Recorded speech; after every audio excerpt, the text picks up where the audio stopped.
কিন্তু মাই হয়।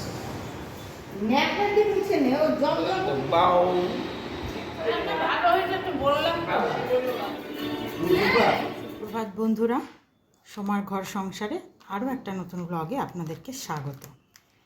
আজ হলো রবিবার, তো সকাল সকাল আমি স্নান সেরে বাড়ির কিছু কাজকর্ম সেরে সাজগোজ করে বেরিয়ে যাচ্ছি। কোথায় যাচ্ছি এখনই বলে দেব, আজকে আর কোনো সাসপেন্স নয়। আজকে হলো যাচ্ছি ননদের বাড়িতে। ননদের বাড়ি বলতে আপনারা সেদিন দেখেছিলেন ভিডিওটা, ননদের বাড়িতে আজকে একটা ছোট গেট টুগেদার আছে, তো সেখানেই যাব। অনেক সকাল থেকেই যেতে বলেছিল, কিন্তু আমি আর সময় পাইনি, যেহেতু রবিবার বাড়িতে অনেক কাজ থাকে, সব সেরে সুরে ওই যে এখন বাজছে 10টা 15-20, আমার যেতে যেতে কিন্তু অনেকটাই লেট হয়ে গেল। তো আমি এখন আর ছেলে আর কর্তামশাই এখন যাচ্ছে না, ওরা একটু পরে যাবে। আমি এখন ও বাড়ি যাব, ও বাড়িতে গিয়ে শাশুড়ি মাকে নিয়ে তারপর আমরা দুজন চলে যাব, পরে ছেলে আর কর্তামশাই আসবে। তো আপনারা সঙ্গে থাকুন সারাদিন, আশা করি আপনাদের ব্লগটা ভালো লাগবে।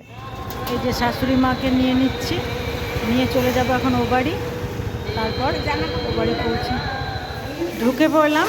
এই যে সব রান্নায় ব্যস্ত, এই যে আমার ননদিনী রান্না করছে। কি রান্না করছো? এটা ঝিঙে আলু পোস্ত। পোস্ত নিরামিষ হবে কাদের জন্য? নিরামিষ মা আর উমা। কী ব্যাপার, তুমি আজকে নিরামিষ খাবা কেন? ও, গোটা বৈশাখ মাস রান্না বান্না চলুক, আবার পরে দেখাবো। আর এই দিদিটা আমাদের কত কাজের, সব সময় কাজে ব্যস্ত। আর এদিকে ভাগ্নি বসিয়ে দিচ্ছে ঝিঙেটা, মানে ঝিঙে আলু পোস্ত হচ্ছে, এটা ভাগ্নি। রান্নাঘর থেকে কি সুন্দর একটা দৃশ্য দেখা যাচ্ছে। এখানটায় পায়রাটার ডিম পেড়েছিল, এর আগে যেদিন আমি এলাম সেদিন পায়রাটার ডিম পেড়েছিল। আর আজকে কেমন বাচ্চাগুলো ফুটে গেছে, মাটা কেমন আগলে নিয়ে বসে আছে বাচ্চাগুলোকে। কি সুন্দর, একদম মানুষের যেভাবে মায়েরা বাচ্চাগুলোকে আগলে নিয়ে থাকে, ঠিক সেই রকমভাবে পেটের মধ্যে বাচ্চাগুলোকে আগলে নিয়ে, দুটো বাচ্চা আছে এখানে, আগলে নিয়ে কেমন সুন্দর বসে আছে। কি ভালো লাগছে দেখতে। মা কিন্তু মাই হয়।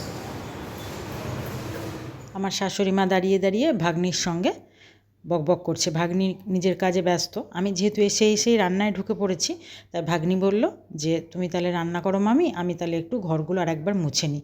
সকালে কাজের মেয়েটা মুছে দিয়ে গেছে, কিন্তু তারপরেও ভাগ্নি বলল যে না, মনে হচ্ছে যেন ধুলো ধুলো হয়ে গেছে, একটু মুছে নিই। আর এদিকে শাশুড়ি মা গোছাতে লাগলো, আর এদিকে আমার এখন মাংস বসবে। বাদ বাকি সব নিরামিষ রান্নাগুলো হয়ে গেছে, এবার মাংসটা হবে। তেল গরম বসিয়েছি, এই যে আগে আলুটা ভেজে নেব, আর মাংসটা ওদিকে ম্যারিনেট করতে দেওয়া আছে। আর সব জোগাড় হয়ে গেছে, মশলা বাটা, পেঁয়াজ কাটা, সব কমপ্লিট। হ্যাঁ, ঘুরছে। শুক্তো খাওয়ার রিভিউটা চাইছি, কেমন হয়েছে দুধ শুক্তো? ওয়াও নাকি বলে, ওয়াও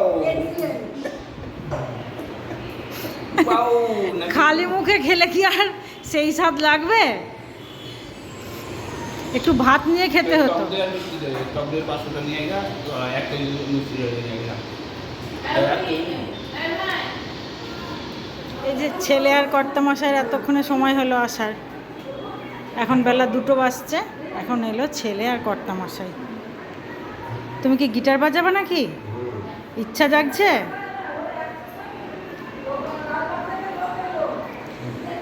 আর এই যে আমার ভাগ্নে মশাইটা চান করে বেরিয়েছে, এখনো চুলও আঁচড়ায়নি ঠিক করে।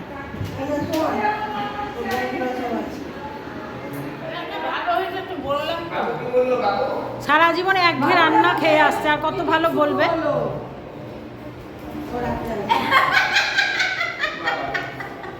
দিদি কেমন খাচ্ছ তুমি? খুব সুন্দর, খুব দারুণ হচ্ছে। আমার দিদি, হ্যাঁ, বাড়ি করেছে, সেই জন্য উপলক্ষে আজকে খাওয়া দাওয়া চলছে। কিন্তু দুঃখের বিষয় তুমি নিরামিষ খাচ্ছ। সেটা হোক, তুমি কিন্তু তোমার হাতে রান্নাটা খুব সুন্দর, মোমো করেছে খুব সুন্দর। শাশুড়ি মা আর ওই দিদিটা নিরামিষ খাবে বলে ওদের আগে খাওয়া হয়ে গেল। আর এবার বসেছে আমার ছেলে, আর এদিকে ভাগ্নে, আর ওইদিকে আছে আমার কর্তামশাই। তো ভাগ্নেকে এত সুন্দর করে সাজিয়ে আমি খেতে দিয়েছি।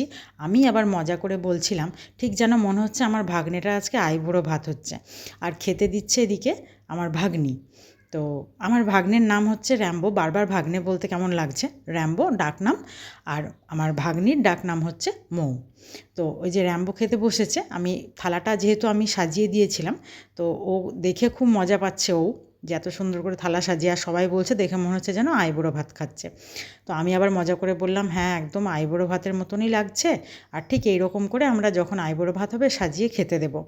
তো মৌ আবার তার মধ্যে বলল হ্যাঁ এখন সেটা ভাইয়ের ওপর নির্ভর করছে, ভাই কবে বিয়ে করবে আর কবে আমাদেরকে আইবুড়ো ভাত আমরা দেওয়ার সুযোগ পাবো। এদিক থেকে কর্তামশাইও বলছে যে আমাদেরকে কি আর সেই সুযোগ তুই দিবি না। তারপর যাই হোক খাওয়া দাওয়া সবাই মিটে তারপর আমরা এই যে ভাগ্নের কাছে একটু গিটার বাজানো শুনতে বসলাম সবাই মিলে। খুব জমজমাট আসর বসেছে, সবাই মিলে একটু গিটার বাজানো শুনবো, শুনে তারপর একটু রেস্ট নেব। আমার কিন্তু খুব ভালো লাগে গিটার বাজানো শুনতে। আর আমি যেহেতু মানে শুনিনি যে ভাগ্নিটা কেমন গিটার বাজাতে শিখেছে, তো বেশ ভালোই বাজাচ্ছিল দেখলাম। আর এদিকে আমরা সবাই মিলে বসে শুনছি, এদিকে ছেলে আছে, কর্তামশাই আছে, আমি আছি। আবার এই মাঝখানে আমার নাতি মানে আমার ভাগ্নির ছেলেটাও দৌড়ে এসছে যে মামার গিটার বাজাবে শুনবে বলে। এই দেখুন পুচকিটা চলে এসছে ঘুরে ঘুরে, ও এইদিকে গিটার বাজাবে। আমি বললাম ঠিক আছে চলো তোমাকেও একটু ভিডিও করে নিই। কি বাজাচ্ছে মামা? ও তো খুব উৎসাহের সঙ্গে দেখছে গিটার বাজানো, মনে হচ্ছে যেন ও নিজে হাতে পেলে একটু খুব ভালো হয়, সব কিছু ছেড়ে ও একটু বাজাতে পারে। যাই হোক দেখবেন ফ্যামিলির একসঙ্গে কোনো ছোটোখাটো অনুষ্ঠানে এক জায়গায় হলে কিন্তু বেশ ভালোই লাগে। আর সবাই মিলে একসঙ্গে তো চট করে হওয়া হয় না, তো এই সুযোগে একটু হলাম।